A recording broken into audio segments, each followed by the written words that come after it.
Kembali lagi di Cerita Cinta Channel. Jangan lupa like, comment, and subscribe ya. Terima kasih.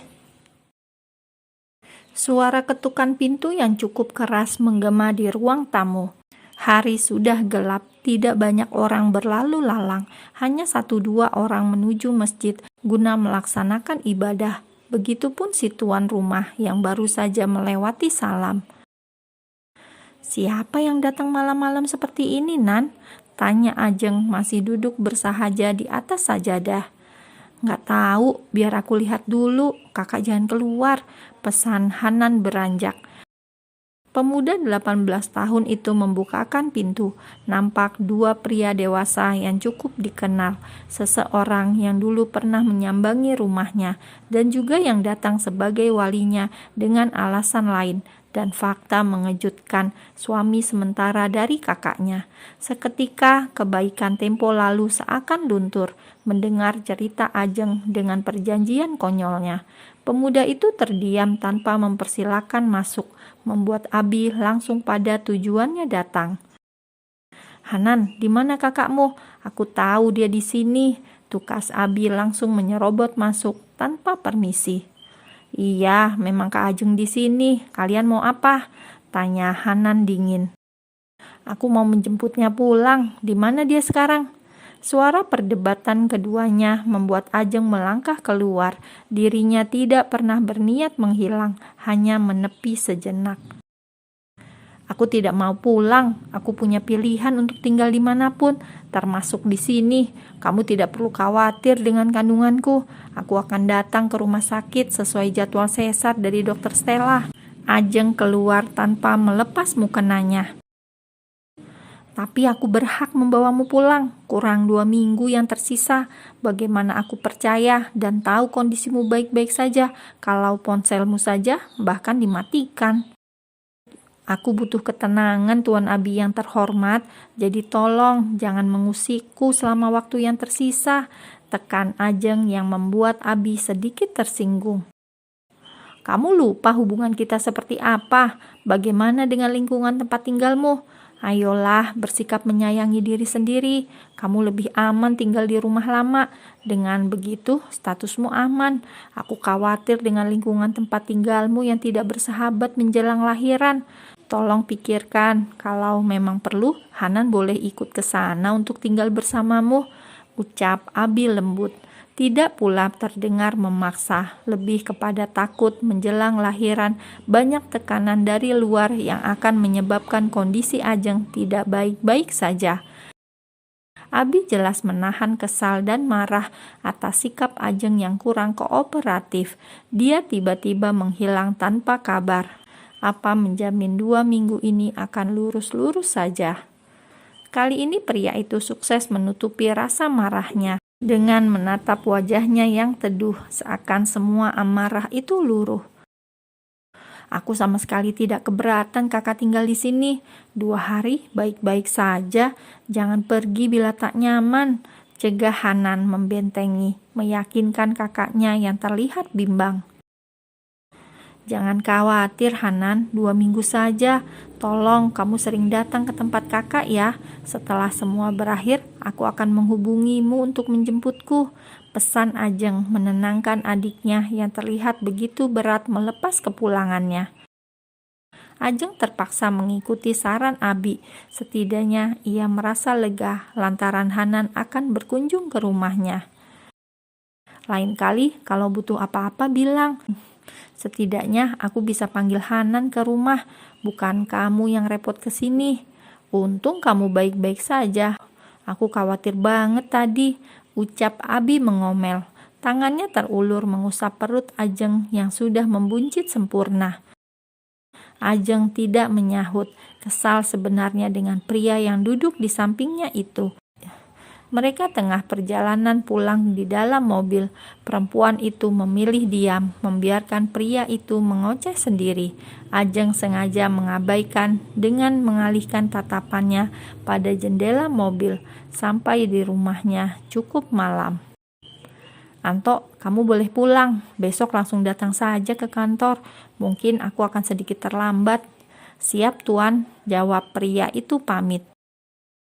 Ajeng menghindar saat Abi mencoba membantu dengan perhatian. Perempuan itu berjalan mendahului masuk ke rumahnya. Abi mengekor dengan perasaan lega. Jujur tadi begitu khawatir dan takut Ajeng tiba-tiba menghilang. Entah seperti apa nasib dirinya nanti. Sungguh itu sesuatu yang tidak boleh terjadi. "Kamu sudah makan malam? Perlu sesuatu enggak?" tanya Abi lembut mendekati ranjang di mana Ajeng duduk diam. "Belum, tidak ada. Kamu keluar sana, aku butuh istirahat," usir Ajeng ketus. "Nanti aku pindah ke sofa, aku kangen banget. Aku takut kamu hilang tadi. Setidaknya mengabari kalau pulang. Aku mikirnya macem-macem. Aku pasti akan pergi kalau punya alasan, dengan atau tanpa izinmu, sekalipun status kita mengikatnya," jawab Ajeng seakan mengutarakan jeritan hatinya. "Kalau tidak punya alasan, bagaimana caranya pergi? Sedang ada anak kita di sini, jangan membuat aku khawatir lagi," ucap pria itu menatapnya serius. Beberapa hari berlalu, sesuai jadwal dari dokter, Ajeng harus melakukan sesar sebelum adanya kontraksi. Semua persiapan sudah matang dilakukan, termasuk hati yang sesungguhnya belum siap kehilangan. "Hari ini kita ke rumah sakit, persiapan," ucap Abi penuh semangat dan binar bahagia. Ajeng mengangguk, memantapkan hatinya dengan yakin. Akhirnya hari ini tiba, hari yang paling dinanti, tetapi juga ditakuti. Sepanjang perjalanan terus memeluk perutnya sendiri, takut sekali tidak ada kesempatan memeluknya nanti. Hanya doa dan harapan yang tersemat dalam hati, semoga ada keajaiban untuk esok hari. "Terima kasih sudah melewati 9 bulan ini. Tolong berjuang yang terbaik. Aku akan menemanimu," ucap Abi yang seketika diangguki Ajeng. Hanya kepasrahan yang menyelimuti.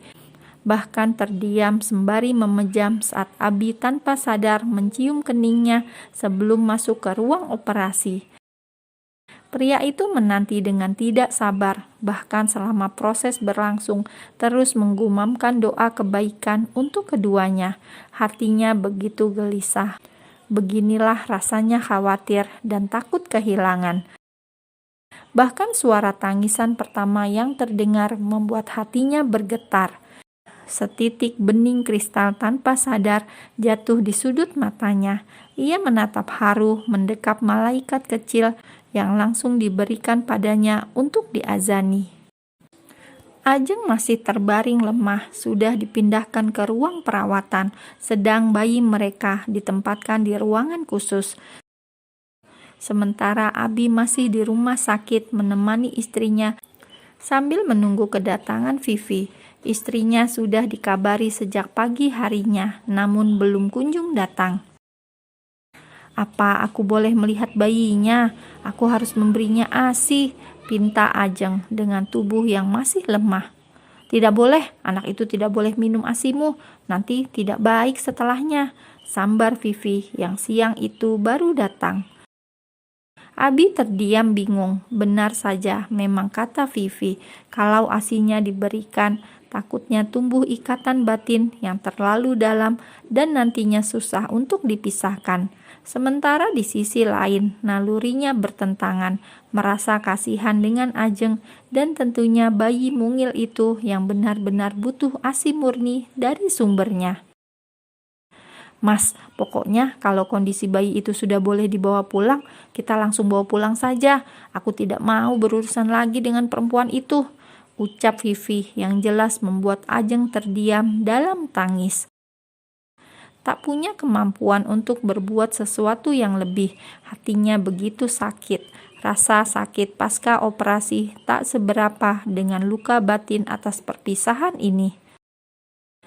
Iya, kamu harus ingat ya Mas, perjanjiannya setelah melahirkan kamu harus menceraikan Ajeng kan? Sekarang anak itu sudah lahir, tunggu apa lagi? Ayo talak Ajeng Mas, pinta Vivi terang benderang di ruang rawat perempuan itu. Ajeng tidak masalah untuk mendapat gelar dan status baru pada dirinya. Ia bahkan sudah siap lahir batin untuk berpisah dengan Abi. karena dari awal sudah mempersiapkan diri, menyiapkan hatinya untuk ini. Hanya saja kesedihan ini lantaran harus berpisah dengan anaknya yang harus diserahkan pada Abi dan Vivi. Runtuh sudah pertahanan dirinya, sekuat hati menahan tangis untuk terlihat tegar. Ajeng sempat menghubungi Hanan untuk mengunjungi dirinya di rumah sakit. Setidaknya ia punya sandaran di saat hatinya benar-benar rapuh dan merasa sendiri. Sebaiknya kita bahas ini nanti, kondisi Ajeng juga belum pulih, jawab Abi mendadak bimbang sendiri. Satu sisi ia begitu bahagia dengan kelahiran putri mereka yang telah lama dinanti, sementara di sisi lain menyakiti ibu dari anaknya dan juga masih sah menjadi istrinya sebelum ada kata talak untuknya. Mas, kenapa kamu jadi ragu? Jangan bilang kamu tidak mau melepasnya. Kita sudah punya anak dan akan hidup bahagia dengan keluarga yang lengkap. Aku yang akan mengurusnya nanti. Perdebatan kecil di ruang tunggu itu jelas terdengar oleh Ajeng yang saat ini bahkan tengah menangis pilu. Sudut matanya basah. Mungkinkah yang terbaik memang tidak melihatnya atau memeluknya biar rasa ini semakin ikhlas? Ajeng menangis terguguh seorang diri, menyusut air matanya berkali-kali. Inikah akhir dari kisah 9 bulan ini yang paling menyesakan? Ya Allah, kenapa ini rasanya sakit sekali? Maafkan aku, anakku sayang. Ibu terpaksa melakukan ini. Air susunya yang tumpah membasahi pakaiannya semakin menambah luka hatinya tersayat dalam. Di ruang rawat, Ajeng benar-benar terisak pilu, berkali-kali menguatkan diri sembari beristighfar banyak-banyak. Tetap saja air matanya tumpah tak terbantahkan.